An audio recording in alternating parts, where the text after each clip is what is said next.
ఏపీలో కొత్తగా ఏర్పాటు చేయాలని ప్రతిపాదించిన కుప్పం, దగదర్తి, శ్రీకాకుళం, తాడేపల్లిగూడెం, నాగార్జునసాగర్, తుని, అన్నవరం, ఒంగోలు విమానాశ్రయాలపై ముఖ్యమంత్రి నారా చంద్రబాబు నాయుడు సమీక్ష నిర్వహించారు.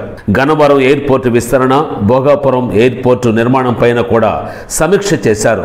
ఈ సమీక్షకు కేంద్ర పౌర విమానయాన శాఖ మంత్రి రామ్మోహన్ నాయుడుతో పాటు ఎయిర్పోర్ట్ అథారిటీ ఆఫ్ ఇండియా ఉన్నతాధికారులు హాజరయ్యారు. కుప్పం, దగదర్తి, శ్రీకాకుళం, తాడేపల్లిగూడెం, నాగార్జునసాగర్, తుని, అన్నవరం, ఒంగోలులో నూతన ఎయిర్పోర్టులు నిర్మించేలా ప్రణాళికలు సిద్ధం చేస్తున్నారు.